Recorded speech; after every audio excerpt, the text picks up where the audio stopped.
Намайг бага байхад ээж бит хоёр л амьдардаг байлаа. Би нэг өрөөнд, ээж нэг өрөөнд. Ээж маань шүн болгон 0 орохдоо намайг шалгаад гардаг байсан.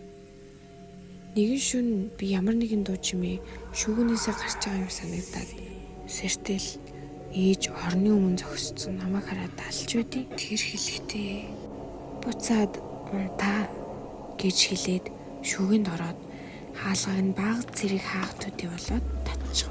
Ээж маань шүүгийн дотор зүгээр л зогсоод хаалганы завсраар нь толгоогоо үл ялэг цухуулгаад над руу хараад л байлаа. Би одоо хүртэл түүний нүд завсраар намайг ширтэж байсан дүр төрхийг тодгон сандаг. Ямар ч хүүхэд байсан энэ нөхцөлд айхал байсан байх. Би ч айгаад орон доогоор орж эцэст нь унтцсан байсан. Маргааш өглөө нь би өглөөний цагаан ууж байхдаа ээжээсээ та яагаад шүн шүүгэн нуугдадсан мэ гэж асуув. Тэр гинэд зог тусаад гайхсан санаа зовсон царай гаргаад би шүн өрөөнд ч ороогүй штэ гэж хэлв.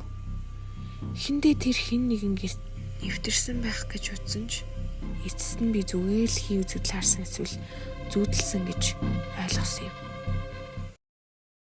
2009 он. Эцэг их маань дөнгөж шинэ байшин худалдаж аваад байлаа. Тэднийг шинэ байшингаа засварлах үед би авгахын цагийг өнгөрөөж байлаа. Энэ миний тэнд өнгөрөөж 2 дахь шөнө. Бям гараг байсан. Энэ жил болсон хамгийн хүчтэй аадар борооны нэг тохиож байлаа. Миний бодлоор минутанд дор хаяж 3 удаа аян цагталж байгаа юм шиг шуурганы төвд байсан учраас аян цагх нь бүр 1 секунд ч өнгөрлгүйгээр тэнгэр нийтгэнж байлаа. Би үргэлжил борооны жимийг сонсоод хэвтэх дуртай байсан болохоор оройд зурагт үзэж хагаад борооны жимийг сонсохоор хэвтэв. Би үзчихсэн киногаа дууссангууд зурагтаа унтраагаад ундах гэж оролдлоо. Гэтэл аян цагх үед гаднаас ямар нэгэн төмөр зүйл цохигдох чимээ сонсогдох шиг болов. Би хинтээ анхаарал хандуулсангүй. Харин 20 секундын дараа архин тэр чимээ дуурав. Энэ удаа маш тодорхой төмөр зүйл цохиж байгаа юм шиг гадна сонсогдов. Ийхүү төмөр цохигдох бүрд аян цохичлаа. Энэ явдлыг аимшигын цохил шиг болгомооргүй л байна. Гэхдээ миний авах хүндээ баг зэрэг аимшигтай юм. Би хизээж дотн байгаагүй. Тиймээс л түүний зэрэг санаа надад нэг л эвгүй санагдаад байсан. Би энэ талаар бодохгүй өнгөрөхийг хичээсэн ч санаа зовж эхэллээ. Энэ юу нь юу гэж болох юм бэ гэж 3 дахь удаага чимийг сонсоод эцэст нь орноосоо босоод зочны өрөөрөө цонх руу очлоо. Цонхны гадна ус сасгарч байсан бол харанхуй талбайд юу байгааг харах бүр хэцүү байлаа. Гинтэл аян цахих агш нь хашаа гэрэлтэж харагдав. Гэхдээ би юу ч болж харсангүй. Харин тэр л мөчөд дахин төмөр цохигдох юм болдог. Энэ удаа маш ойрхон байсан. Яг л цонхны хажуугаас сонсогдож байлаа. Би одохдоо авгах маань үнийг мэдвэл баярлахгүй лах гэж бодсон юм. Гэхдээ би цонхоо онгойлгож яг юу болоод байгааг хармаар санагдаад цонхны төгжийг тайлж өргөхөд шуурганы хүчтэй салхи татгшорж борооны туслаад намайг нэвт норгов. Би толгоогоо цонхоор гаргаж зүүн тийшээ харлаа. Яг л тэр мөчөд аян дахин захиллаа. Би хараад зүрх зогсох шахав. Нэг хүн тэр чигтээ хар утастай доош тонгоосон байдлаар зойрын хаалганы тэргэд байсан бөгөөд түүний гар агаарт өргөгдсөн байл. Тэр зойрын хаалганы цоочийг цохиж хаглах гэж байж. Би хурдан толгоогоо татан цонгоо чимээг хааж сайтарт өгчв. Миний зүрх хүчтэй дийлсэж байлаа. Тэр намайг харсан болов уу? Би орлуугаа буцчихгүйгээд цонх руу харсангүй. Зүгээр л хүнжилдөө шургаж байгаа. Яг энэ үед аянга дахин цахилав. Гэхдээ энэ удаа төмөр цохих чимээ сонсогдсонгүй. Миний зүрх дийлсэж байгааг мэдэрч байсан ч ямар ч хөдөлгөөн хийсэнгүй. Тэр явчихсан байгаасай гэж залбирах мэт хэвтэж байлаа. Дахиад төмөр цохих чимээ гарсангүй. Одоо л авахтай хэлэх цаг болсон байх гэж бодов. Би аажуухан эргэж цонх руу харлаа. Гэтэл ганцхан хоронд миний зүрх зогсох шахав. Тэр хүн цонхны цанаас намайг харж байлаа. Би аль болох чанга хашгирч шууд авгахаа өрөөрөөгүй. Тэр дээр анх хийдэг бууга бариад пажама өмссөн чигээрээ бүр аймс чуглалгүйгээр шууд гадуур гүйж гарсан. Тэр бүх хашаагаар дахиж солиотыг хүмшгэл орилж байлаа. Гэтэ тэр хэнийг ч болоогүй. Маргааш өглөө нь авгах бит хоёр зөөрийн хаалгаа шалгаж үзээд цоож нь бараг хугарах шахсан байв. Авгах маань хэлэхдээ өртөө 3-4 цохилт үлдсэн байсан бол хаалга өвдөрч ангах байжээ. Тэр надад талархаж байлаа. Би тэр шөнө үүнийг анзаарсан та баяртай. Хэрэг би кино үзээд жаахан оройдож унтааг байсан бол тэр шөнө юу болохыг төсөөлгөөс чааж. Би Мичиган мужийн хөдөө нутагт төрсөн. Тэнд хийх зүйл бараг байдгүй, зөвхөн мод тариалангийн талбай хийх цагийг ганцаараа өнгөрөөдөг байлаа. Би том болоод жолооны үнэмлэхтэй бол гэрээсээ явсан. Манай хуучин герман ойролцоогоор 30 акр хэмжээтэй 1.2 гадалбатай нэлээд том байсан юм. Арай хашаанд агуулгах байртай байсан. Энэ явдал тохиолдох үед би зөвхөн 13 настай байсан. Ээж аав маань итгэж намайг их л ганцаараа минь үлдээдэг байлаа.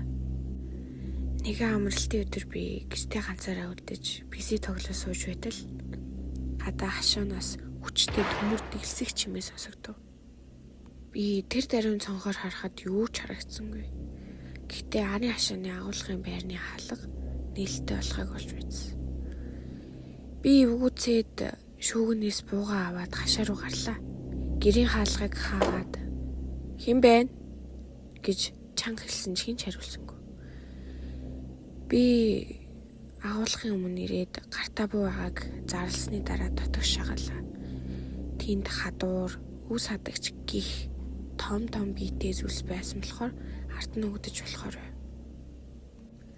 Би юмнаас тэгж хурдан айдаг хүүхэд байгаагүй ч тэр үед ихтэй үнэхээр эвгүцсэн.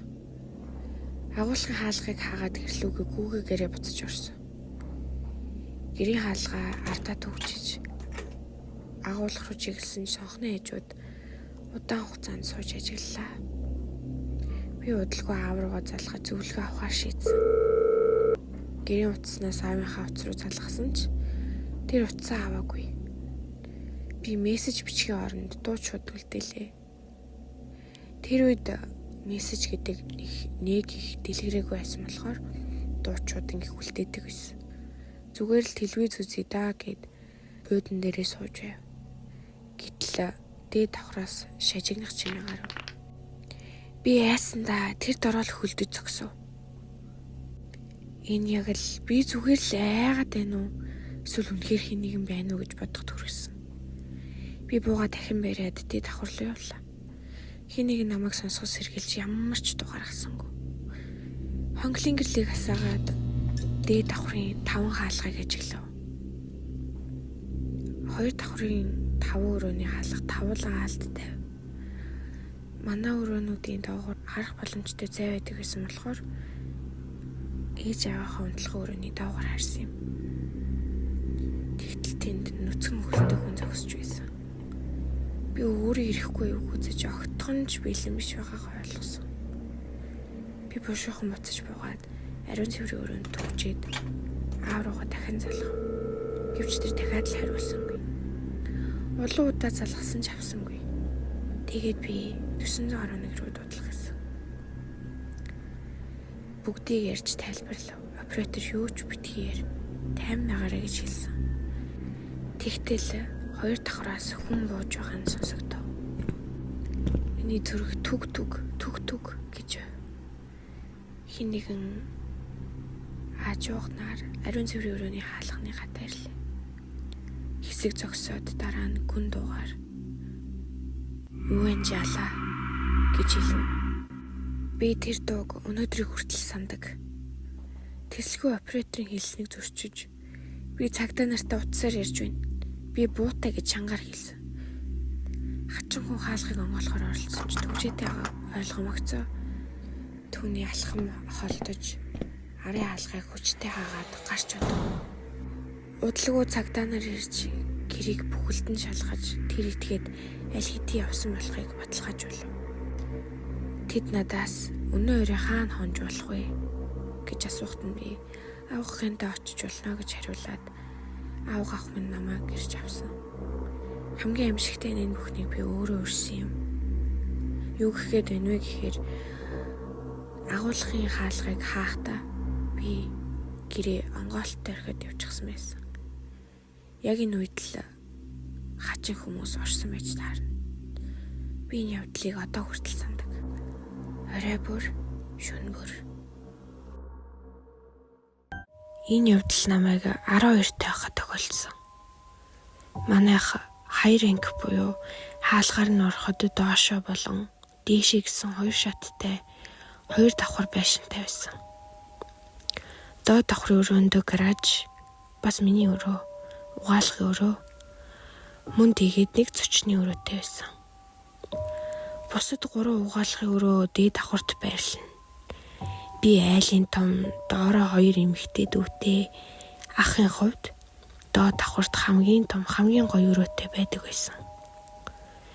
10 настай байх нь миний жижиг орыг хамгийн бага дүүд минь өгөөд оронд нь надад 2 хүний том ор авч өгсөн юм. Өрөө маань том байсан учраас энэ нь нэг төрлийн шинжилэлт болсон гэхүү дээ.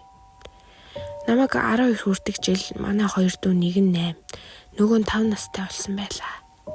Тиймээс ээж авиг явбал 5 настай дүүтэйгээ би ерөөсөө үлддэггүй.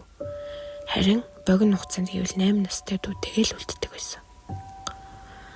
3 өдөр эсвэл магадгүй тэрнээс ч олон өдрүүдэд надад нэг нойрны асуудал тулгараад байлаа. Шүн түнс ирчээд буцаж унтаж чаддаггүй болсон байв. 12 настай хүүхдийн хувьд нойр гэдэг асуудал биш шүү дээ уг нь. Тэр өдөр сэнс асаалтаа унтаж байлаа. Зуны дунд хамгийн халуун үеүд үргэлжилжсэн тул энэ сэнс бол үнэхээр хамгийн сайн найз гэхүү дээ. Шөнө дунд сэнсний чимээнээс өөр юу ч сонсогдсонгүй. Яг юу намайг сэрээгээд байдаг тийг гайхаад сэрлээ. Орны хажууд байх ширээн дээрээ саягаа аваад ус дүүрэхээр гарлаа. Өрөөнийхөө хажууд байх угаалгын өрөөнд орон айгаад өргөж байтал өрөөнөөс минь ямар нэгэн чимээ гарахыг сонслоо.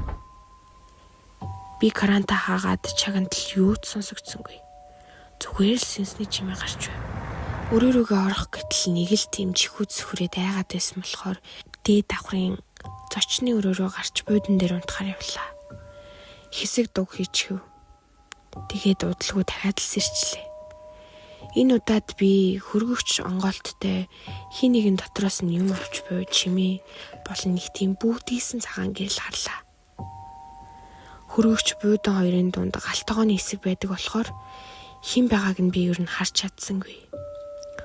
Удалгүй хөргөгчний хаалга хаагдаж тэр хөлийн мөр доод давхарлуу дагуулж байлаа. Би нойрмог байсан болохоор шууд л буцаад унтаад өгсөн байв. Маргааш нь ээж өрөөг минь хараад замбраагүй, муухан үнэртэй байна, цэгцэлгээд хэлсэн юм. Үнэндээ би юу ч үнэртэхгүй байсан болохоор зүгээр л үлдээ очихсан юм. Би одоо хүртэл үгийг нь сонсчихгүй явдаа л гэж боддог. Тэр өдөр аав агаар жүлэгч хасааж сэнс залгах хэрэггүй болсон байв. Үнэхээр халуун өдөр байсан юм. Оройн бид гэр бүлэрээ кино үзээд дараа нь хэсэг нойр хүртлээ видео тоглоом тоглоод яг унтах гэж байлаа. Хэсэг дуг хийсэн байв. Удаачгүй дахиад сэрчглээ. Яг чухам юу намайг сэрээгээд идгийг мэдэхгүй ч өрөөнд агааржуулагчийн үлээх чимээл гарч байв. Гинэт агааржуулагч үлээхээ болж өрөө чив чимээгүй болоход би нэг чимээ сонссон юм. Нэг тийм амьсгалчгүй чимээ. Гэхдээ тэр миний амьсгалчгүй чимээ биш. Би сандарч хийм бол гэд өрөөнийхөө өнцөг булан бүрлө харахад шүүгэний халах хаалттай байлаа. Тэгэхээр шүүгээлаа биш. Шүүгэн дотор хинж байх боломжгүй.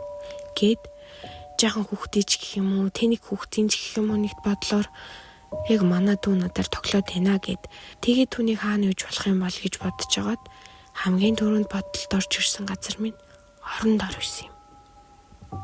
Яг орон дор энэ мүү байна гэд өнгийгөд хартал том биетэй бүдүүн ир хөвдөж байхan дэр хэсэг орны бүтээлийг халгалсан байсан ч би унтаж байгааг нь харсан. Би шууд л эргэж хараад аавыг дуудаж хашхираад гүйлээ. Аав ижи өрөө онгоход би ороо заагаад уйлсан юм. Аав очоод маш том биетэй халтар гэмээр бүдүүн эрийг миний оронд ороос гаргасан. Ээж цагдаа дуудаж удалгүй цагдаа ирж тэр залуу одоо шорондолоо гаах.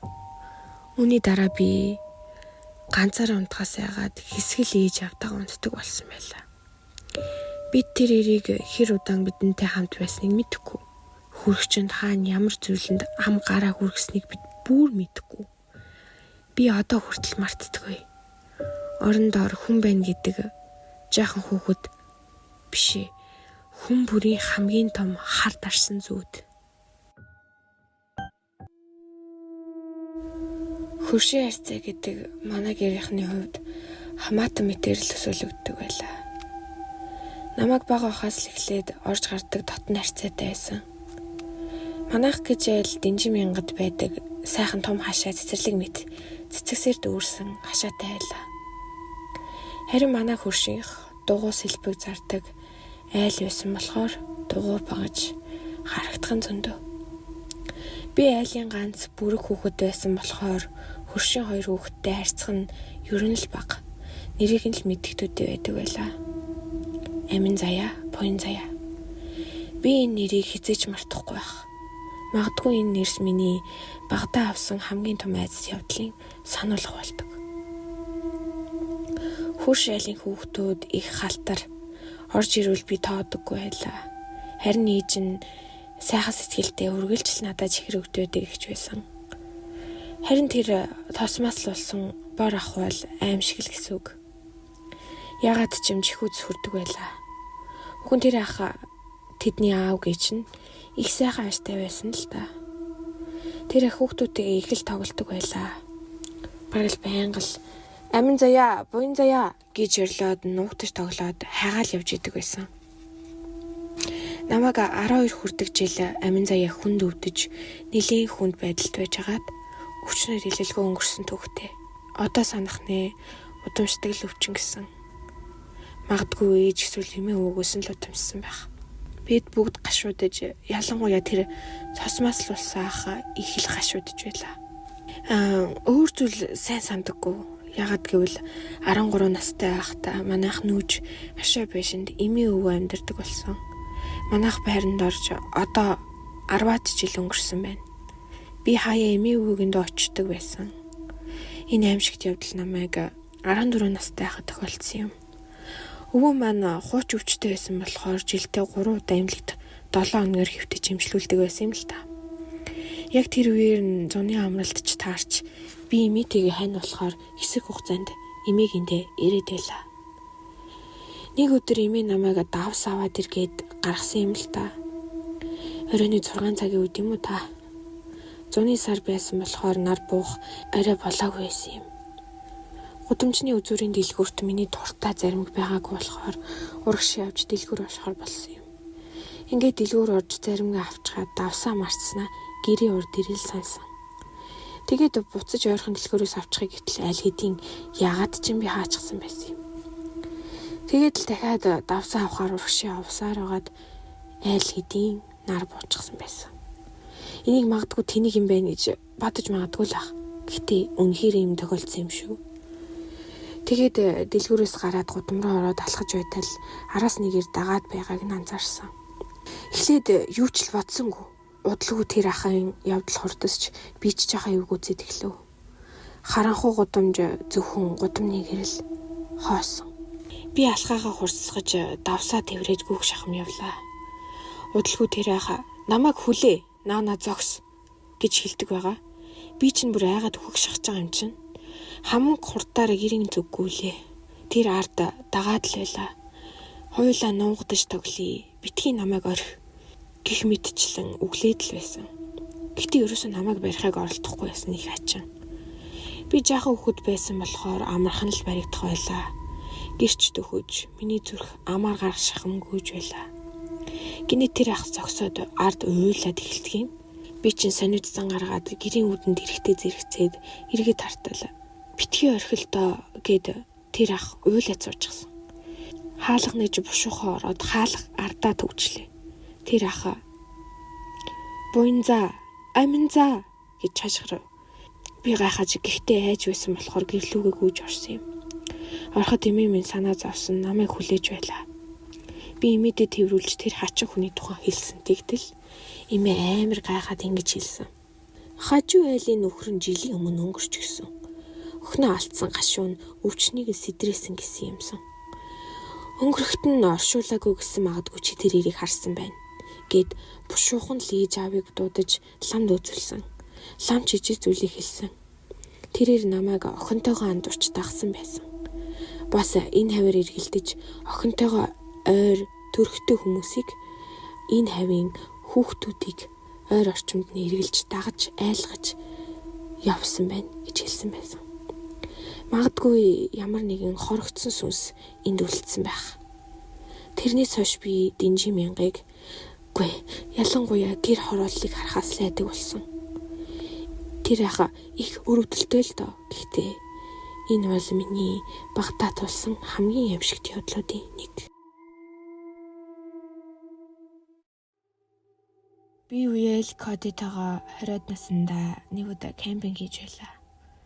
Энэ явдал намайг 22, Коди 23 настай үед Уаро гэдэг ойд болсон юм.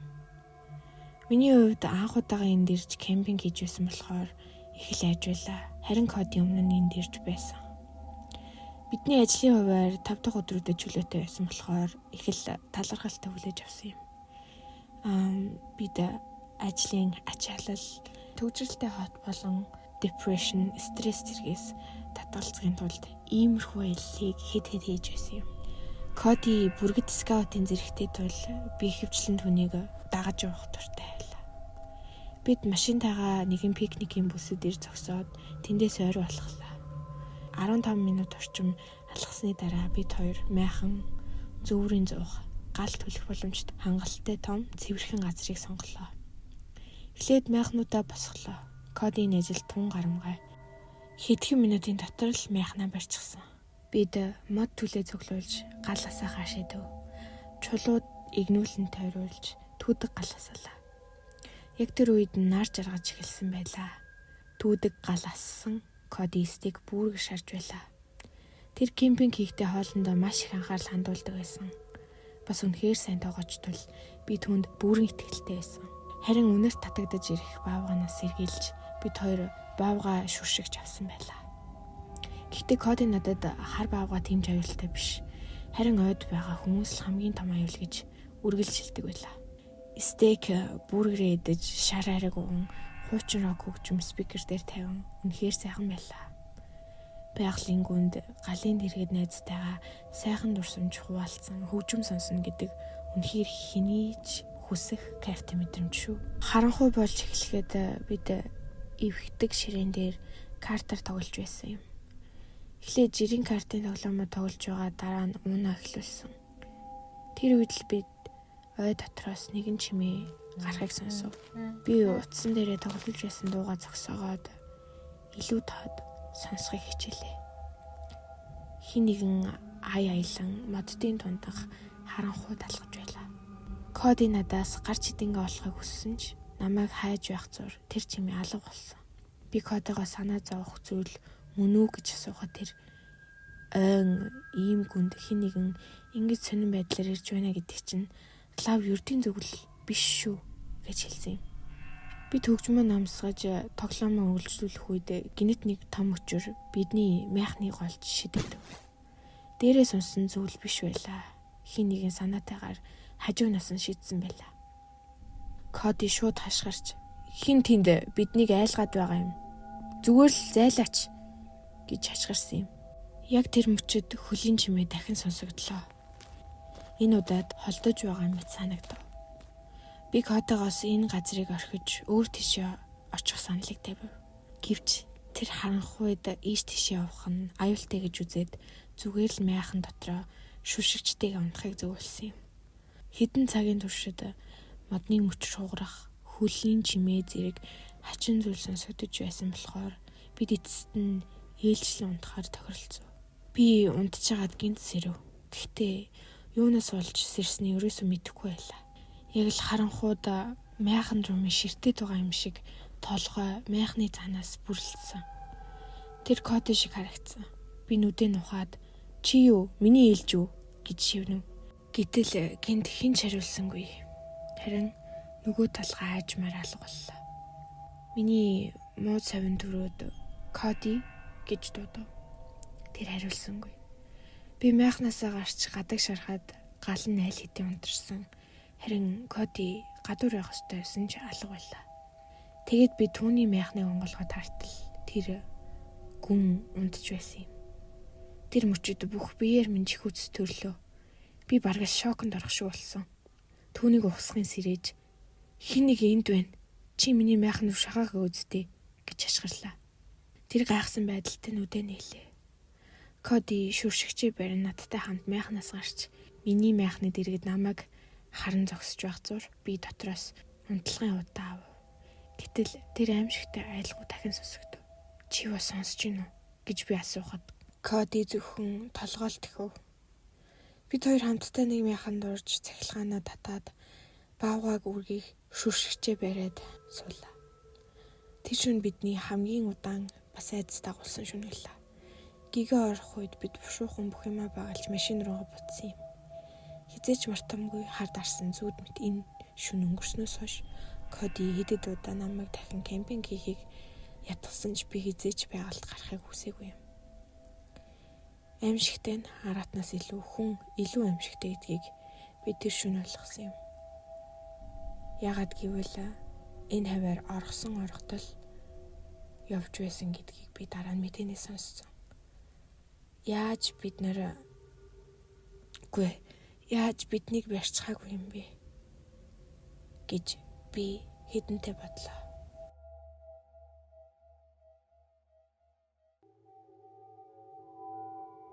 Хаврын сүүл зуны ихэнх сар эхлээд гадаа салхитаж нар хурц ийсэн өдрүүд үргэлжилж байлаа.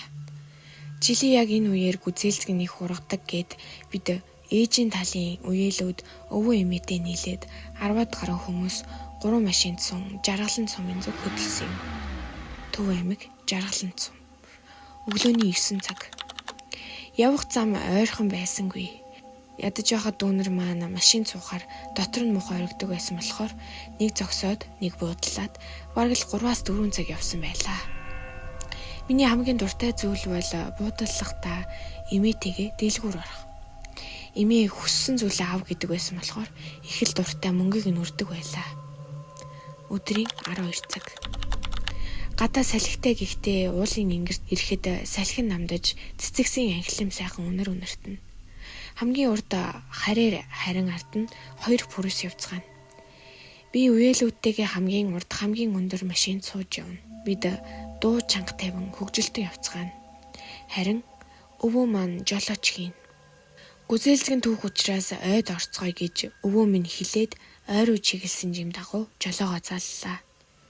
Дээшлэх тусам ард явж буй 2 машин явж чадахгүй байсан учраас нэг дэвшилж чадалгүй ойн дунд уулын голд буудалсан юм. Өдрийн 13 цаг. Ойн гүний үнэр сайхан ойр хавийг өндөр модод хүрээлэн харагдана. Бид ойн дунд буудалсан майхан барин түүхнэж гарлаа. Яагаад ч юм уу хүйтэн хөлс хувж их дарж байснаа сайн санаж байна. Өвөө аав 2 ойр хавийг шалган энд ойр хавьд хүн алга гэж хэлээд ширээ тойрон сун мах шарж эхэлсэн юм. Ингэх зураа энд баавга байдаг эсвэл үгүй тухай ярьж бид нарыг их л айлгаж байлаа. Үндэ ямар ч баавга байхгүй л дээ. Өдийн 17 цаг. Бид буудлаад хэдийнэ 5 цаг өнгөрөөд байлаа. Ойр хаваас хэсэг үзэлзгэн түүгээд цайлж авчгаад бид үеэлүүдтэйгээ хамт нэг майханд орон тоглож эхэлсэн юм. Гадаач багаар гэгээ тасарч эхэлсэн байлаа. Тэр үед Minecraft их тоглодог байсан болохоор бүгд нийлээд холбогдсон тоглож байсан юм. Томчуудын хувьд гадаа ярьж хөөрөн сууж байлаа. Өвөө удаан хадгалсан вискигээ задлж бүгд л тодорхой хэмжээнд халанцуу болсон байдаг. Оройн 19 цаг. Гадаа харанхуй болж майханд бид мэдрэлгүй юм шиг л уцаар тоглож байлаа. Би дундуур нь завсарлан бие засгаар гарсан юм. Хамгийн том гоё майхан нь хамгийн захад байсан болохоор хүүхдүүд бүгд л тэр майханд орсон байсан юм. Майхнаас гараад хальт яваад бие засгаар явлаа. Би айлын том харанхуу гэдэг зүйлсээс ер нь айдаггүй нэг тийм төрлийн мангар гэдэг хочтой охин байсан юм. Сууж байтал айн дундаас миний гутал руу тусах бүүдгхэн гэрэл хараад би ихэд гайхан бушуу босож нүдээ нууглан дахин харахад алга болчихов. Би хараа муутай болохоор буруу харсан байна гэж бодоод орхоор явтал нүдний үзүүрт дахиад л гэрэл сүйтгэнэд ойроо хартал чийдэнгийн гэрэл хөдлөн бүүдгэнэж байлаа. Яг л хүн гарч идэн бариад алхаад байгаа юм шиг. Би дахиад л нүдээ нууглан хартал гэрэл илүү бүүдгхэн хэрнээ юур арилахгүй байсан. Ихэд балмагтан майхан руугаа гүүн бушуу ороход болсон явдлыг бусдад хэлсэн юм. Намайг айлах гэж байна гэд бүгд л намайг инээлтэн шоолж цохиж байлаа. Би ч үнэн гэдгээ хэлэх гэж оролдоод намайг сонссон хүн байсангүй юм.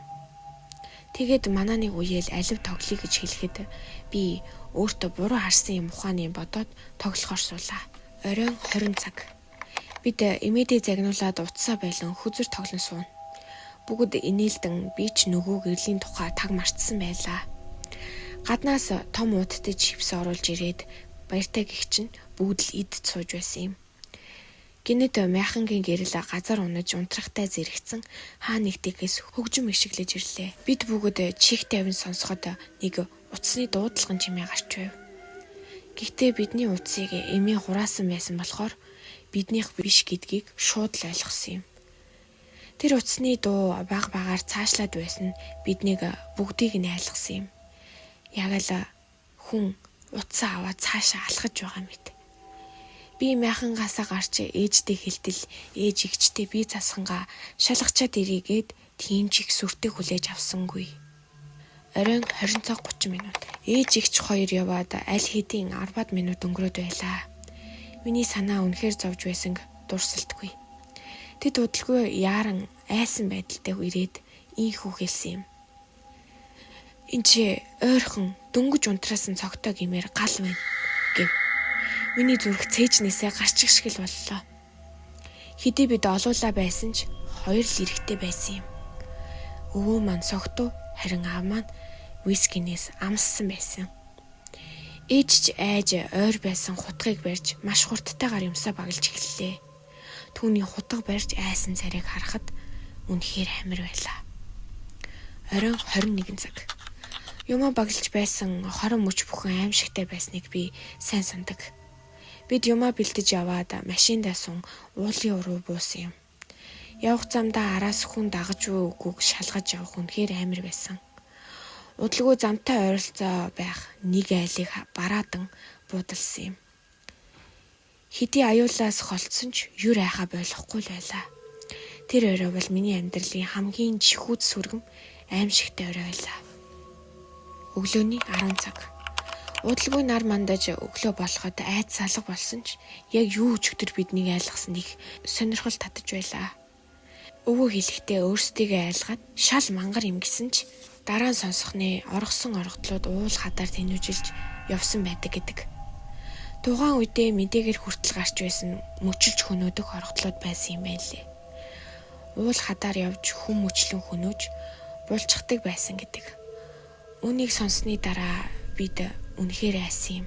Ялангуяа би. Тэр үед аюулгүй гарсандаа үнэхээр баярлдаг. Юу ч болох байсан юм биз. Хэн мэдлээ. Хойн дунд харсан зүйл минь үнэхээр бодит байсан уу?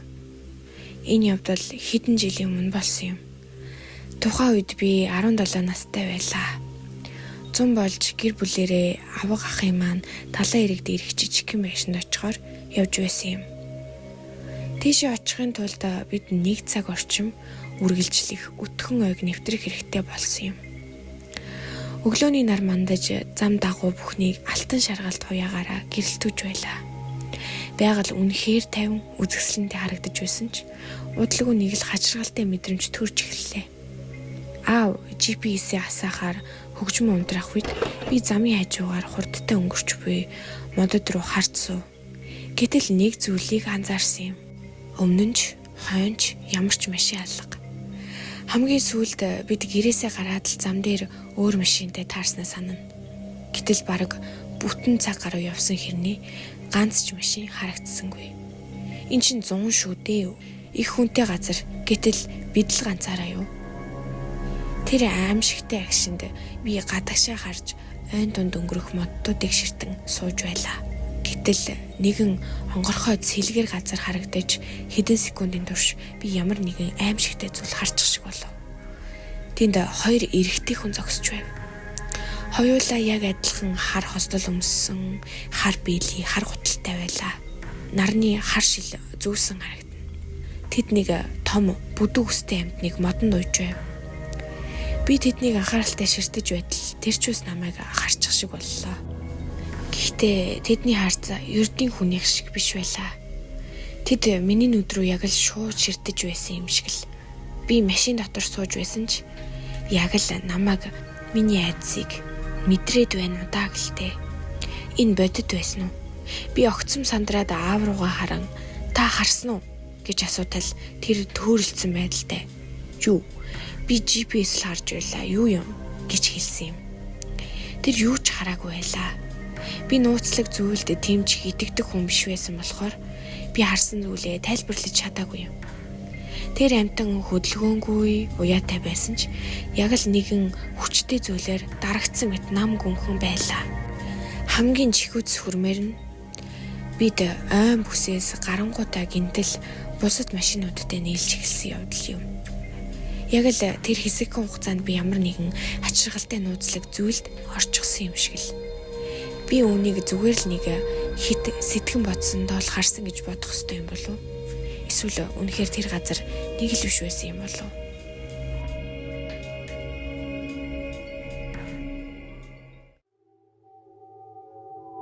Субуран Викториагаас боломжийн үнэтэй түрээсийн байр олно гэдэг бараг л мөрөөдөл шиг зүйл байлаа. Би хоёр найзтайгаа бид гурвал 20 гаруй настай их сургуулийн хичээл хажуугаар нь цагийн ажил хийж амьдардаг байсан болохоор ийм тохиромжтой байрыг олсондоо үнэхээр л итгэж чадахгүй байлаа. Манай байшин хотын энэ хэсэгт хачин хямдхан байсан ч бид үүнийг зүгээр л аз гэж бодоод байраа хурдан түрээслүүлэх гэсэн эзний санаа гэж бодоод маш хурдан нэг хэм бодолгүй нүүж орсон юм. Байшин хуучиг хэрнээ дулаахан дотн мэдрэмж төрүүлдэг байлаа. Илэгдэж хуучирсан хивс хаяа шажигных шалны банзыг бид ерөөсөө тоолгүй байшингийн хуучирсан хөг гэж боддог байлаа. Гэхдээ удалгүй бид хачин зүйлсийг анзаарч эхэлсэн юм. Эхний шөнөө л бид нэг эвгүй зүйлийг сонсож эхэлсэн юм. Зочны өрөөндөө хайрцагнуудаа задлан юмсаа байрлуулж байтал коридороор хэн нэгэн гүйж байгаа юм шиг тодхон чимээ гарлаа. Анхандаа бид үүнийг зүгээр л байшин суулт хийж байна гэж бодсон юм. Гэтэл энэ чимээ шүн бүрт яг 2 цагт гардаг боллоо. Миний өрөө коридорын төгсгөлд байсан болохоор алхах чимээ яг миний хаалганы өмнө ирээд нам гацдаг байлаа. Нэг шөнө би энэ чимээг юу үүсгэж байгаа юм болоо гэж мэдхээр шийдэж шүн дунд ганцаараа хүлээж суув. Зочны өрөөнд гэрэл унтраачсан зөвхөн лаптопын маань гэрлэл асна. Яг шөнийн 2 цаг болоход чимээ гарч эхэллээ. Хөнгөн хэрнээ хурдан яг л хүн алхаж байгаа мэт. Гэхдээ өрөөнд хинч байсангүй. Чимээ орцсоор миний сууж байсан хаалганы үдэнд ирээд гинэ цогсов.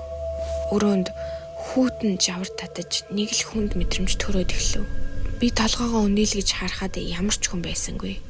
Гэхдээ яг л харанхуй дундаас хин нэг намайг ажиглаж байгаа юм шиг санагдаад байлаа. Маргааш нь бид энэ тухай ярилцаж заа нэг жоохон амар юм боллоо гэж инээлсэн ч дотроо нэг л тайван бус тогтворгүй мэдрэмж авч байв.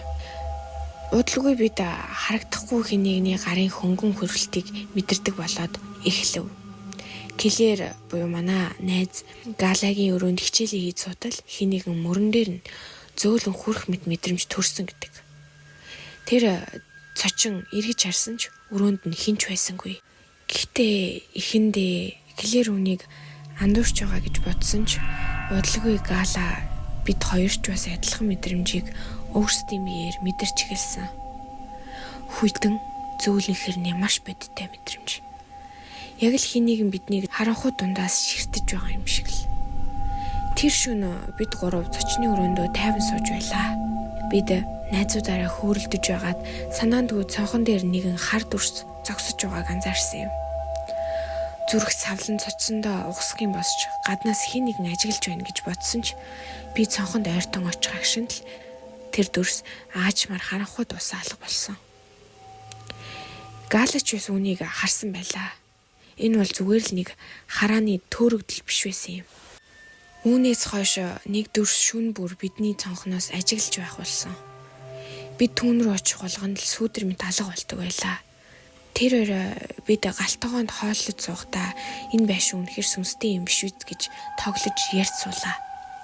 Шөнийн 12 цаг болох үед агаар огцом хөдөрч амьсгалахад манан татаж эхэллээ. Гэрэл анивчиж сүүдрүүд нэг л хачин болж эхэллээ. Гэнэт бүх шүүгээний хаалганууд нэгдэж тавгнууд өөрсдөө ханна шидэгдэн хаагарч эхлэв. Яг тэр мөчөд хүний төсөөлж чадамгүй аимшигтай зүрх зүсэм хаашхран байшингаар нэг цурайсан юм. Бид айсанда зүгтах гэж үүд рүү ухс хийтэл коридорын үүдэнд нэг хар дүрс бидний замыг хаан зогсож байлаа. Өмнө нь харагдаж байсан сүүдрээс хамаагүй томорч бидэнд маш их айцыг төрүүлж байв. Гэнэт бид ухаан ороод арын хаалга руу гарч зугтлаа. Би дахиж тэр байшинд хизээж очоогүй юм.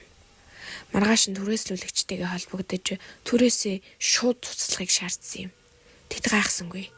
Бидэнтэй ямар ч маргаангүй түрээсийг мань цуцалж өглөө. Тухайн байшинд өмнө нь амьдарч байсан хүмүүс бүгд ямар нэг аимшигтэй зүйл мэдэрч бүгд л гинт зүгтэж гарч байсан болохыг бид хожим нь мэдсэн юм. Бид одоо шинэ байранд амьдарч байгаач зарим шүн байшин нам гүн цаг яг хоёрыг заахад бүх зүйл хөдөлгөөнгүй болоход би хаа нэгтээ хөнгөн алхах чимээ сонсох шиг санагддаг.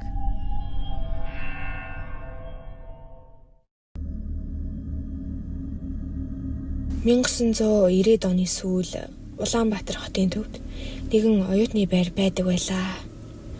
Гаднаасаа жирийн л харагдана. Саарал тоосгон хантай. Өвөлдөө хэрүү хутсан цонхтой. Шалгалтандаа ядарсан оюутнууд орж гарч харагдана. Энэ байранд олон өрөө, олон давхрууд бий.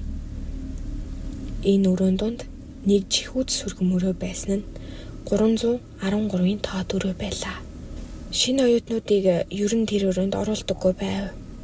Зөвхөн байр дүрс эсвэл сүнсний тухай худал яриа гарвал болиулахын тулд зориуд тэнд хуваарлдаг байлаа. Яг л ийм байдлаар утга зохиолын ангийн 1-р курсын нараа гихч охин 313 тоотод хуваарлагдчихэ. Нараа анхандаа сүнс гинүү. Тэр бол хүүхдийн үлгэр гээд өрөөнд орсон юм. Ороод нөх удаагүй хачин зүйл тохиолдож эхэлсэн. Орсноос хойш 2 дахь өдөр шөнийн 3 цаг 30 минут. Нараа амьсгаад авцсан сэрлээ. Хоолой нь хатаж, цээж нь хүндэрсэн мэт санагдана. Яг л цээжин дээр нь хүн сууж буй мэт. Тэр өнгийгөд хартал өрөөнийх нь хамтрагч маш тайван унтж байлаа. Өрөө нам гүм тайван сонсогдно. Гэвч цонхны цаанаас тусах сарны гэрлийн туянд нэг охин зогсож байх нь тэр. Нараа нүдээ нуухлаад сайтар хартал цагаан даашинзтай нэг охин зогсож байлаа. Үсэн нойтон яг л голоос дөнгөж гарч ирсэн мэт. Нүд нь хав харанхуй, харин уруул нь хөх, уруул нь үл мэдэгдэх хөдөлж байлаа. Тэгэд ийхүү шивнэн. Гэрлүүгээ яв гэд. Тэр эмэгтэй нүд цавчих зурл алга болчихов. Үүнээс хойш шүн бүр яг энэ цагта яг энэ шивнээс сонсогдох боллоо. Дараа оройн коридороор хүн алхах чимээ сонсогдов. Бүгд унтаж явах цагаар хаалга шийхарч, өрөөнд ууртаж, толь цантан, гарын мөр тодхон харагдана. Нэх удаачгүй өрөөний хамтрагч нь сургуулиас гарч байгаа гэсэн шалтгаанаар өрөөнөөс нь гарсан байна. Ийхүү нараа өрөөндөө ганцаараа үлджээ. Тэрээр айх биш, харин энэ өрөөнд өмнө нь юу болсныг мэдхээр шийдсэн байна. Ингэхдээ сургуулийн эрхэмар нууцаар орж мэдээлэл хүртэл цуглуулжээ. хэдэн жилийн өмнө энэ 313 тоо дөрөнд Баян Жаргал гэх нэгэн охин амьдардаг байлаа. Чимээгүй, даруухан, ухаалаг хичээл зүтгэлтэйч маш ганцаардмал охин байсан. Дуугай, даруухан бас хичээлдээ сайн охин байсан болохоор нь ангийн охтууд нь түүнийг шовдоролдог байжээ. Нэг хүүтэн өвлийн орой Баянаа өөрийгөө угаалгын өрөөнд төгжид усны онгоцонд живж амиа хорлсон байдаг.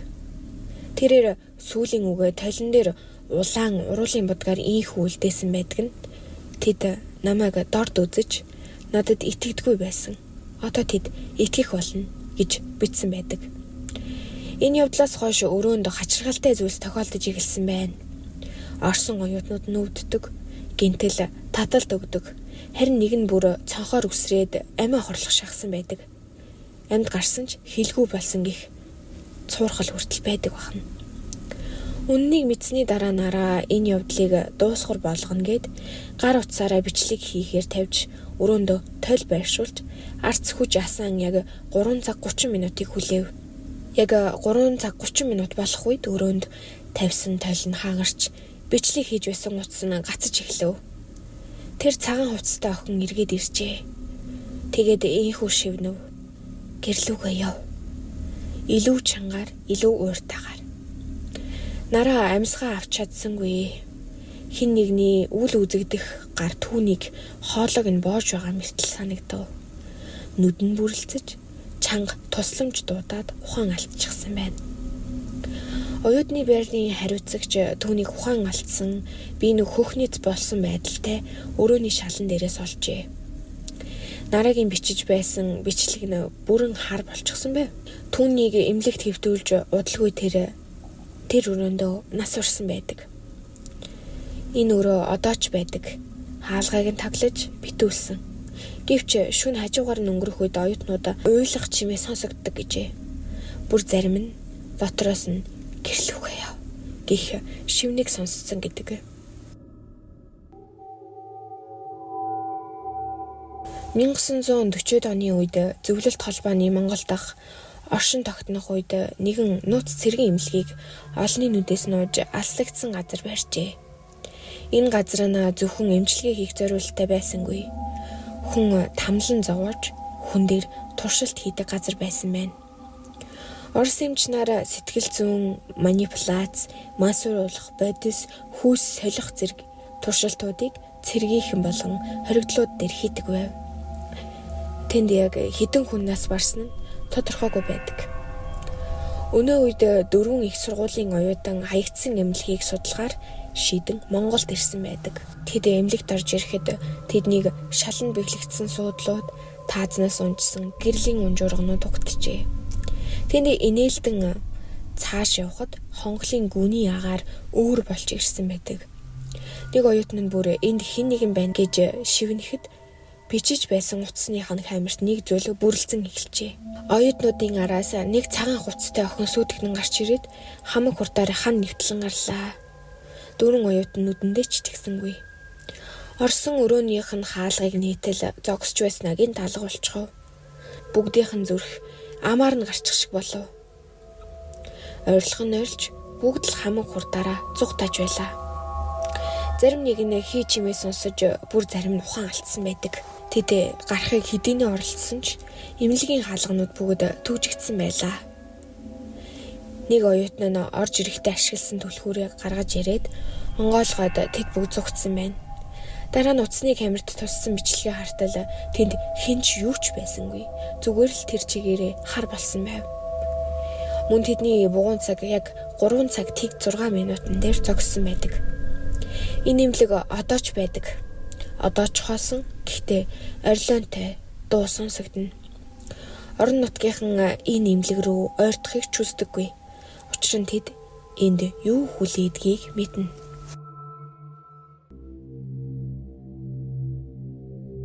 Монголын улс амьтай ариун хүндэтгэн байдаг. Харин хүнддэхгүй бол тэд танаар түүнийг чинь төлөвлөх болно. Богдхан уул бол зөвхөн уул биш, энэ бол хамгаалагч юм. Олон 100 жилүүдэд лам болон шаманууд энэ уулын ой мод болон хадны дотор амьдардаг хүчтэй сүнсний тухай ярьж иржээ. Түүнд тахил өргөн мөргөл үлдэнэ. Харин хүндэтгэлийг үзүүлээгүй хүмүүс буцаж ирдэггүй гэдэг яриа байж. Ryan гэх нэртэй нэгэн жуулчин хотын амьдралаас түр зайлж богд ууланд ганцаараа амьдрахаар гарчээ. Тэр ганцаараа амьдрах нь зугаатай байна гэж бодсон байна. Орон нутгийн уугуул иргэд түүнд бүргэд цагийн үед уул руу авирахгүй байхыг анхааруулсан ч Ryan түүний үгийг сонссонгүй. Явх замдаа таарсан тахилыг шоглон 6 хуулж сүйтэй аяганд хөлөөд үрсэн байдаг. Тэр өдрөөс хойш түүнийг хинч дахин олж харсангүй байна. Нийлээд хугацаа өнгөрсний дараа аврагчид түүний цогцыг ойгоос олсон байдаг. Мөн түүний гар утсыг гэвч утас нь аль хэдийн цэнэггүй болоод ундарчихсан байлаа. Түүний үхлийн шалтгаан нь зүрхний шигдээс болсон байв.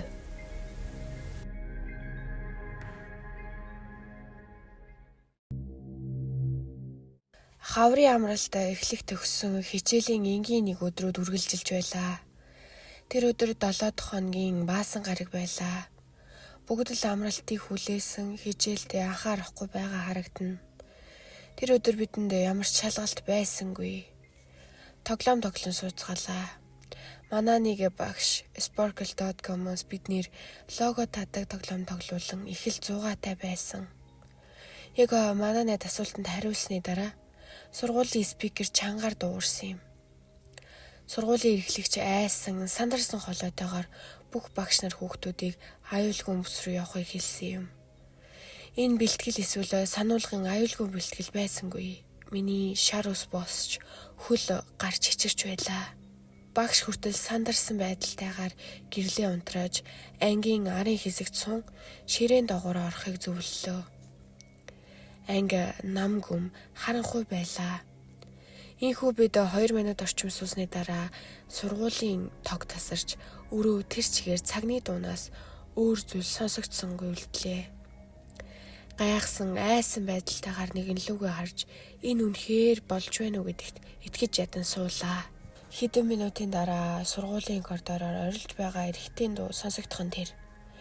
Бид бүгд түгшиж ангийн 2 охин уйлж эхэллээ. Тэр ирийн дуу анги руу уртж тэр юм цохиж би та нарыг бүгдийг чинь ална гэж хэлхэн тод сонсогдно. Яг тэр мөчүүд л хизээч айж байгаагүйгээр айсан юм.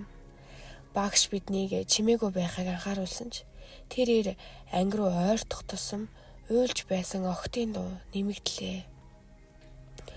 Удалгүй тэрээр ангийн хаалгыг нүдэж эхэлсэн юм. Хаалга нүдэх чимээтэй зэрэгцэж уйлж байсан охтын нэг нь үгүй гэж хашгирлаа. Хаалга цохих чимээ бүрэлд хүчтэй болж тэрээр нэ гэж хашгирч эхэлсэн юм.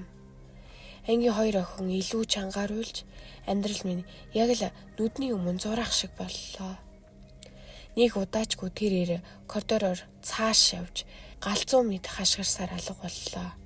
10 минутын дараа дахин чанга ярагч дуурч эрхлэгч ийхүү нөхцөл байдлыг тайлбарлсан юм. Тэрээр ямар нэгэн сэтгцийн асуудалтай ир сургуульд нэвтрэн үйлчлэгч эмэгтэйг зодож ухаан алдуулан цааш явжээ. Тэрхүү үйлчлэгч хүнд гэмтсэн ба амьлэгт хүргэгдсэн байна. Тэр хэлэхдээ эрийг зэвсэгтэй өгөөг сайн мэдэхгүй сургуулийн хаа нэгтээ ороод алга болсон тул багш нарыг хаалгаа төгшиж болгоомжтой байхыг анхааруулсан юм. Маргааш нь түүнийг хадгалах агуулгаас шөнийн ээлжний харуул олсон ба цагдаа дуудлага өгөх хооронд алга болчихсон гэдэг тийхүү өнөө хүртэл олдоогүй билээ. Бид нар бодохдоо гараад явчихсан л байлгүй гэж бодсон ч би одоо хүртэл сургуулийн харанхуй буланд явхаас айдаг.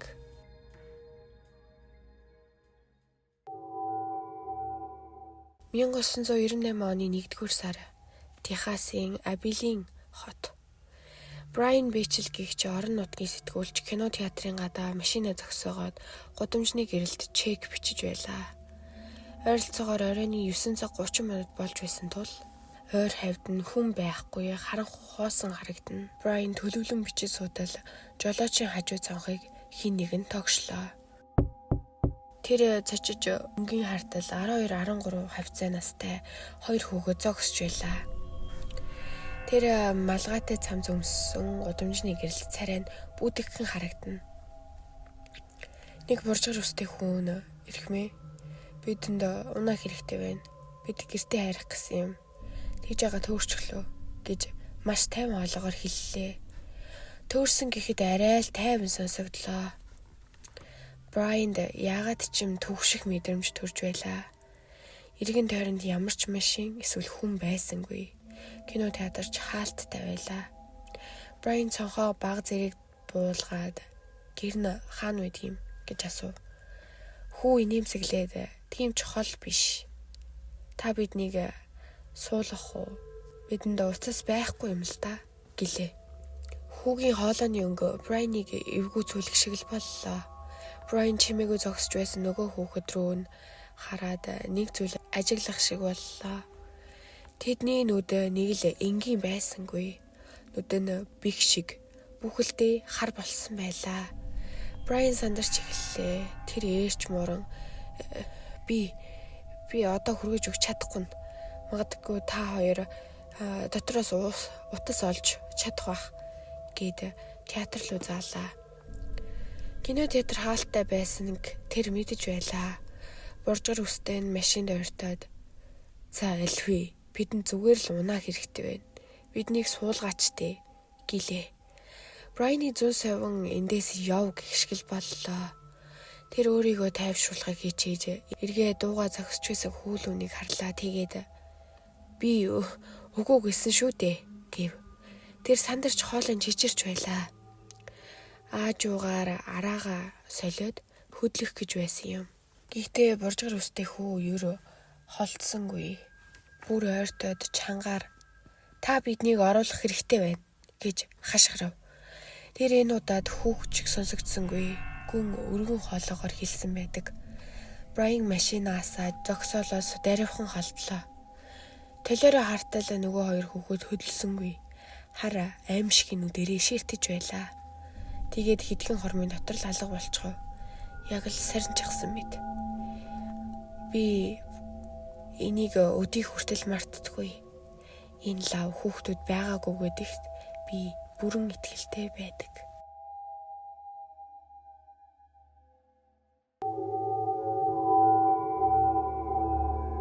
Сүнс хардаг байна гэдэг хөвгөлтэй зүйл биш. Нэгэн эмэгтэй намайг хэн эцэг эхийг нь алсан олуулах гэж хөлсөлсөн. Лана Даасан гэх эмэгтэй намайг гуниг дахин ухтаж авсан юм. Тэр аргаа барсан байлаа. Яг л сүнс хөөгч хөлсөлсөн бусад шиг л. Лана намайг хөлсөлсөн учир нь 20 жилийн өмнөх шийдэгдэг учир битүүлэг хэрэг болох ээж аавынх нь учир битүүлэг алалгын тухай байсан юм. Лана тухайн үед 15 настай жаахан охин байжээ. Азар тэр хэрэг гарах үеэр эмээгэндээ байж. Тэр өмнө нь хувийн мөрдөгч хөлсөлж хайлгаж байсан ба тэд юу ч олоогүй юмсанж. Эцэст нь тэр аргаа барьж танилаасаа намайг сонссон юмсанжээ. Ийхүү намайг хөлсөлсөн юм. Тэр үед надад мөнгө хэрэгтэй байсан болохоор билет захиалан хэдэн өдөртөл очсон юм. Тэдний байшин Флоридагийн захад байрлах хуучин байшингуудаар хүрээлэгдсэн ингээл л нэг байшин байлаа. Лана энэ хуучин байшингаа зарлахгүйгээр хадгалж хизээ нэгэн өдөр эцэг эхийнх нь үхлийн жинхэнэ шалтгааныг олоход туслан хэмээн боддог ажээ. Байшин руу орох гэж байхад хөршийн эмэгтэй гадаа цэцгийн услан зогсож байлаа. Ойр хавийнх нь хүмүүс нүүчгсэн ганц л хөрш үлдсэн байгаа нь энэ ажээ. Тэр эмэгтэй намайг харан найрсгаар над руу адаалсан юм. Энэ хавьд тэтгэврт гарсан эсүүд билевсэн эмэгтэйчүүд амьдардаг их тайван хөршөөтэй гэж дараа нь Лана тайлбарлав. Түүний нүднээс гуниг хариуцал илт харагдаж байлаа. Энэ олон жил өнгөрсөн ч түүнд тэсвэрлэхээргүй хүнд байдаг болтой. Том өрөө нь хов хоосон байлаа. Тоос шороонд хужигдсан өрөөний буланд ганц л гэрлийн шийдэ харагдана. Лана хөшиг онгойлж өрөө гэрэлтүүлэхэд хэдэн жилийн турш анх удаа нар үзэж буй мэт өрөө гэрэлтэв. Гал тогооны өрөө болон унтлагын өрөөгөө надад харуулсан ч тэр намайг ямар нэгэн зүйл олно гэдэгт итгэлгүй байгаа нь харагдаж байлаа. Би түүнийг буруутгахгүй. Энэ бол миний ажил эхлүүлэхийн өмнөх дүрэн байлаа. Хизээч үрдэн үйлчлүүлэгчд амлахгүй гэдэг. Ихэнх сүнстэй гэж яригддаг байшингуудад сүнс байдаггүй. Учир нь үхэгсэд аль хэдийний дараа төрлөө олсон эсвэл зүгээр л бусдыг садаа болоход дургүй байдагтай холбоотой юм. Хүмүүсийн яриад байдаг шиг тийм зүйл биш юм. Гэхдээ үхэгсэд хаана үхсэн тухайга тэмдэг үлдээдэг юм. Энерги нь үлдэж өөрсдийгөө энд байгаагаа илтгэдэг ажээ. Хэрвээ Ланагийн эцэг их энэ байшинд одоо ч байвал тэд надтай ярих байлаа. Би түүнээс том өрөөний голд санал тавихыг хүсэж инхүү хэлв. Би сүнсний ертөнцтэй холбогдох гэж оролдоно. Ингийн тулд чимээгүй байх ёстой гэж хэллээ. Би суугаад нүдээ анилаа. Хэд удаа салхи болон гадаж эргээх шуудаас өөр юу ч сонсогдсонгүй. Би бууж өгч Ланад төлбөрийн буцаан олголт байхгүй тухай тайлбарлах гэж байтал уйлах чимээ сонсогдсон юм. Энэ зөөлөн бараг сонсогдохооргүй шахан байлаа. Удалгүй чимээ тодорч ирсэн юм. Хин нэгэн бидэнтэй зүг байна уу? гэж би зөөлөн асуулаа.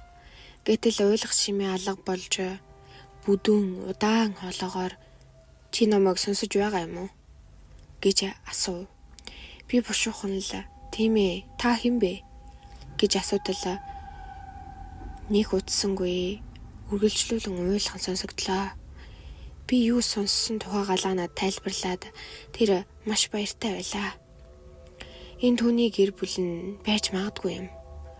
Гуй, та хадагтай эсвэл ноён даасан мөн үү? Надад хэлэлдэ гэж асуухад тэр сүнс гинтэл уйлхаа болоод та хадагтай ноён даасан хаана байгааг мэдхүү? Би уучлалт гуйх гэсэн юм гэж асуулаа. Би юу? Яагаад уучлалт гуйна гэж хариултал өрөөндөх гэрэл анивчиж хариулт ирэхээс өмнө хөршиг үл ялэг хөдлөх шиг болов. Тэр хэлэхдээ түүнд хийсэн зүйлийнхээ төлөө түүнийг тэгж алсан да гэв. Түүний хоолой харуулслаар дүүрэн сонсогдно. Би Лана руу эргэн харж би энийг таны гэр бүл гэж бодохгүй байна гэлээ. Миний туршлагаас үзэхэд сүнснүүд өгөх гэдгээ хуурдаг тул би сонссон бүхнээ Ланад хэлж гисэнгүй. Би дахин чи хэн бэ гэж асуудал хариулт байсангүй. Дахин тэр өдөр юу болсныг мэдхүү гэж асуухад тийм зүйл болох ёсгүй байсан юм. Тэр худлаа ярих ёсгүй байсан юм гэж тэр хариуллаа. Би хариуд нь ноён доос яасан юм гэж би асуув. Тэр хоолой дахин тэр бол хүртэх ёстойгоо л хүртсэн гэв. Хоолой ширүүн болж өгрөөнд байсан гэрэл хэсэгт анивчив. Ноён доосон орондоо байхдаа 15 удаа хутгалуулж алуулсан байлаа. Алуурчин нь магадгүй сэтгэл хөдлөлөөр болж хутгалсан байх. Харин хадагтай доосонгоос тэмцэлсэн уул мөр илэрсэн ба түүний авсан гэмтэл нь хүзүүг нь нэвт хутгалсан байдаг. Магадгүй алъя гэж бодож алаагүй байсан байх. Энэ магадгүй алуурчин нь ярьж байгаа байх. Та яагаад тэгсэн юм бэ гэж би асуухад хариулт ирсэнгүй. Би дахиад би танд амар амгалан олоход туссан шүү дээ. Энэ бол та энэ ертөнцийг орхих ганц арга гэхэд хэсэг хугацааны дараа тэр хоолой би түүнд юунаас ч илүү хайртай байсан. Би түүнийг өдөр болгон ажигладаг байсан. Машиндаа суугааг нь нохоотойгоо алхахыг нь хүнсээ цуглуулахыг нь гээд тэр бүгдийг тэр сайхан инээмсэглэрийг хүлдэг байсан. Тэр над руу хараад инээмсэглсэн гэв. Тэгэхээр нь би энэ түүнийг алсан гэх шалтгаан болохгүй шүү дээ гэхэд тэр хоолой маш ууртайгаар би зүгээр л тэр нөхрийг нь зайлуулж түүнтэй хамт байхыг л хүссэн. Гэхдээ тэр надтай хамт байхыг хүсээгүй гэлээ. Өрөөнд байсан гэрэл хаагарч Лана шоконд орсон байдалтай харагдана. Уйлах чимээ үргэлжлүүлэн сонсогдлоо. Сонссон бүхэн минь яг л толгойг минь замбраагүй болгох шиг болов. Би босож хаалганы зүг алхлаа. Лана яг л цас шиг цайж өрөөнд болсон зүйлсээс болж чичирч байлаа. Тэр хэдий хоолойг нь сонсоогүй ч өрөөнд болсон зүйлс дэндүү аимшигтай байлаа. Тэр надаас яагаад явах гэж байгааг асуухад би миний хоолой хатаад байна гэж хэллээ. Лана энд усны шугам байхгүй гэхэд нь би хөршийн нэмээгээс аяг ус суугаад ирээгээд би гарлаа. Хөршийн нэмээ магадгүй намайг хараад гайхсан л ах. Тэр инээмсэглэн хаалга нийлээ. Тэр намайг гэртээ уриалгахан оруулаад галтогооны өрөө рүү орж аяг ус өглөө. Түүний гэрийн тавилга нь хагас зүүний гэмээр хуучин, харин том өрөөнд түүний нөхөр болон түүний том жаазтай зураг өлгөгдсөн харагдана. Тэр галтогооны өрөөндөө орж зур сунгуурлаа нухаж зогсоно. Тэгээд инхүү Чамд зүгээр гэвэл оройн хоолоо бэлтмээр байна л та гэдэг нэмсэглэлээ. Би зүгээрээ намайг тоох хэрэггүй. Харин энэ зурган дээр та хоёр хөөрхөн гарчээ гэж хэлээд аяг усан уун зогслоо. Эмэгтэйгийн царай бараагаад л явчих уу? Магадгүй тэр нэг юм нууж байгаа балтай. Гэнтэл хаа нэгтгээс нөгөө хоолой дахиад сонсогдоод эхлэв. Гэхдээ энэ удаад илүү чангаар, илүү тодор. Тэр намайг алсан гэж давтан хэлэх хагаад эмээгийн цаана өндөр том биедээ хард үрс зогсож байлаа. Нүд нь улаасан, үсэн ширэлсэн, өмссөн хувцсан цуснд бодогдсон байгаагаад тэр нэг л үгийг давтан өглөнө. Би яг л ухаан алдах шахав. Илүү тодруулан харвал түүний би сүүдэргүй мөн тэр зураг дээр байсан эмээг нөхөр болж таарлаа. Тэр сүнс эмээг зааж тэр намайг алсан гэв. Сүнс Ланагийн гэр бүлийг алсан сүнс мөн байлаа. Гэхдээ яагаад тэр энэ гэрийн нөхөр байна гэж бодох зуур сүнс сарниж үүдний хаалганы өмнө очлоо. Тэгээд ийхүү намайг даг гэж хэлв. Эмээд явах ёстойгоо хэлээд сүүлдрийг дагаж гарлаа. Сүүдэр намайг хөтлөн байшингийнх нь хойд талын талбайд байх Ланагийн хашаатай ойрхон модны дээргэд аваачаад би энд байгаа гэв. Би гайхаж балмагдах шиг болов бушуухан л газрыг сэндижилж харвал уудтай арга яс байгаагаад олон жилийн хугацаанд танигдгийн аргагүй болсон байлаа. 20 жилийн өмнө Ланагийн хөршийн нөхөр нь Ланагийн ээжид дурлаж улмаар хэдий их нэртэйч хадагтай доосныг өдөр шөнөгүй дагаж ажиглаж иржээ. Нэг шөнө тэрээр хадагтай доосон өөрийн болохоор орсон нь тэр өдөр буюу аллаг гарсан өдөр байж. Гэвч хадагтай доосон эсэргүүцэд тэмцэлтэхэд эргүүлээ тэмцэлтэж байхдаа хадагтай доосон санаанд гүүгээр хутгалаад хөнөөчихсөн аж. Түүнийхээ дараа хоёр давхар дунтаж буй нөхрийг нь хутгалаад хөнөөчгөж. Ийхүү буцаад гэртээ ортол ихнэр нь мэдсэн ба урвсныхын төлөө буудаж хороогоод арын хашаандаа булсан нь энэ юусанж. Энэ хэрэг цагдаад шилжээгүй. Тэр үед ч одоо ч. Харин муу сүнсийг тэнд нь үлдээж дараа төрлийг нь олуулахгүй шийдгсэн ба одоо хүртэл тэр байшинд тэр эмээтэй зүг амьдарч байгаа.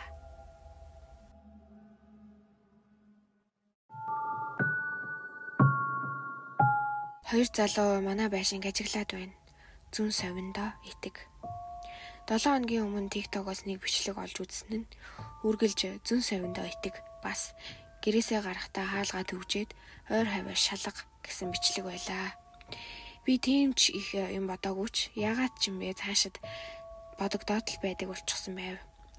Хэдэн өдрийн дараа би найзуудтайгаа уулзах гэж гарсан юм. Би гэртээ ганцаараа байсан. Яг л урдных шиг хаалгаа түгжээд хөдлөх гэтэл гинт миний толгойд ойр хаваа шалгаад үз гэсэн хоолой сонсогдсон юм. Би ойр хаваа хартал юу ч харагдсангүй. Тэгээд ягаад ч юм бэ урд шалгах ёстой юм шиг мэдрэмж төрөөд ороод шалгахтал том өрөөний цонхноос 30-50 метрийн зайд нэгэн машин манай байшинг чиглээ зогсож байлаа. Дотор нь хоёр залуу байх ба тэд өөр үйл зогсоогүй. Бас уцаар яриагүй зөвхөн тэнд суугаад манай байшингийн зүг цонх руу харж байлаа. Миний зүрх зогсчихшгэл боллоо. Би бушуухан л зургийг нь дартал намайг харчих шиг болж машинаас саагаад яран явцгаав. Энэ ямар нэг гэнтийн зүйл эсвэл төөрсөн хүмүүс биш байлаа. Тэд манай байшинг ажиглаж байсан юм. Тэд намайг ажиглаж байлаа. Бас түүнийгээ баригдахыг хүсээгүй байж. Би миний цаад ухамсараас надад хэлж байсан үгсийг сонссондоо одоо ч баяртай байдаг. Магадгүй аимшигтай зүйлсээс намайг хамгаалсан байх. Одоо би гарах болгондоо тэр нэг сонин мэдрэмжийг мэдэрдэг. Яг л хин нэг намайг хараад ажиглаад байгаа юм шиг. Тэр машинд байсан хоёр залууд гэхэд хин ч байсан дахиж таарахгүй байцгаая.